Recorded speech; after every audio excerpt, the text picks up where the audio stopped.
But okay, let's get into the main story here. So, Air Force makes arrest in Airman's shooting death involving the M18 pistol by Stephen Lucy, August 8th, 2:27. So, about 5 hours ago at this point. Now, I did post I posted a screenshot of this to Instagram, and people were going wild, just absolutely wild in that. Like the SIG defenders like came out of the woodworks, like mouth agape, just like, see, look, see, look, this one thing, this is what I'm going to hold to for all of eternity to prove my point. Fair enough. I mean, if that's what's happening here, but we shall see. The Air Force has arrested an airman in connection with the July 20th death of another airman, which involved a Sig Sauer M18 Airman, Allied Jurisdiction, U.S. Air Force. All right. The Air Force has arrested an airman in connection with the July 20th death of another airman, which involved a Sig Sauer M18, and led the service to suspend the use of the pistol following the incident. Now, keep in mind that after this happened, initially the story was that either the gun was set on a desk and it went off on its own, killing someone. And then the second version of that story is that it was set down on a desk, pointing in the wrong direction, and then somebody had gotten up to use the bathroom, came back, and as he was coming back, it shot him in the chest and killed him. There was a third version of events that essentially there might have been some horseplay involved in the situation, right? Where maybe they were wrestling, or maybe there was like kind of a gamesmanship, or like some joking or joshing or rough play, whatever it might have been. And then the pistol went off. So there's been kind of these variations of the story, but no one and nothing is alleging a murder, like straight up somebody takes the gun out and shoots the other person, which we'll get into. So, in a Friday statement, a Department of the Air Force spokesperson said that the unidentified arrested person is accused of making a false official statement, so lying about what happened, obstruction of justice, which I think obstruction of justice is quite literally anything. Because, like, if you lie, you're obstructing justice, or maybe if you tried to move evidence or try to get other people to change their story, that could also be obstruction of justice. So, those two things, false official statement and obstruction of justice, are essentially the same thing. And very importantly, involuntary manslaughter. So, not murder, not manslaughter, but involuntary manslaughter. So this leaves a lot of things up in the air. So if I were a SIG defender, I wouldn't necessarily attach my reputation to a involuntary manslaughter, because that's strange to me. So again, an airman has been, or air person, that's funny. Air person is actually the correct 2025 term. The airman has been arrested for, again, making a false official statement, obstruction of justice, and involuntary manslaughter. So he is accused of being essentially involuntarily responsible for the death of the other airman. What that means, I have absolutely no idea. No idea. And I don't really want to pretend like I do know what that means. But it means that in some way he was responsible for the other airman's death. Now, does that mean that he was the one who put the gun down and it went off killing the other person? So he is directly responsible for that?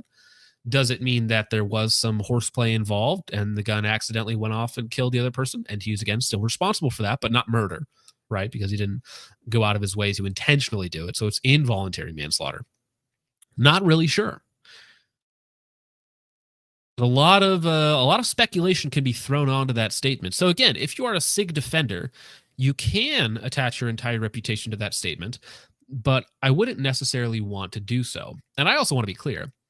Even if SIG is 1 trillion % vindicated in this specific instance, right, and they are cleared of this instance, it does not go back and clear them of every other prior instance, right? If they're vindicated in one instance, it doesn't magically go back throughout the years and undo every other issue that they've allegedly have had over the last decade. Even if they are completely 1,000% vindicated in this specific instance. Air Force, Global Strike Command, pulled the M18 for use after Braden Levin, a 21-year-old remote targeting engagement system operator in the 90th Security Forces Group at F.U. Warren Air Base in Cheyenne, Wyoming, was fatally shot with a pistol. Now, to be clear, somebody asked this earlier in chat, and I did see you. But They're still going through with the investigation on all of their M18s, and they are still not being used. They are still not in service currently, and they're using either M9s or M4s. So the M18 is still not in service with the Global Strike Command, and they are still using their other weapons that they have access to.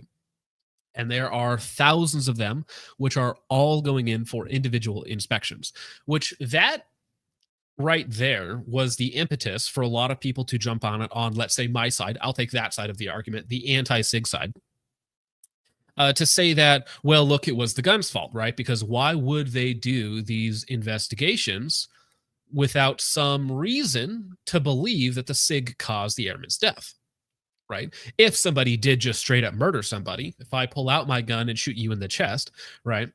Nobody is like, hey, let's investigate the gun to make sure that the gun didn't accidentally go off if it's a straight up murder, right? So that is the impetus or the ammunition on our side of the argument, is that there must have been some reason for the entire Global Strike Command to discontinue use of the M18 if they thought it was simply two airmen being retards. Now, that being said, it's possible like a general somewhere along the line got a little bit too ahead of himself and decided to can the M18 for the time being, just because he was too, what's the right word for it, too impatient, right? And so to immediately discontinue the use, which made it point to the M18 rather than some other issue with, again, two gentlemen being unfortunately tarded and unfortunately resulting in one of their loss of life. The Service Offices of Special Investigations is still investigating Lovin's death. As with all individuals accused of a crime, the person arrested in this case is presumed to be innocent until proven guilty in a court of law. No further details about the circumstances surrounding Lovin's death or the arrest were available. The M18, along with the M17, is a derivative of 6 Hour's P320 that the Air Force and Army have used. However, the P320 has faced allegations that it is prone to going off accidentally without the trigger being pulled. Sig Sauer has strongly denied those allegations and said its pistols do not discharge unless the trigger is moved to the rear. I think that is their most up-to-date language, if I remember correctly. All right. Now we have basically the exact same story as well from Soldier Systems.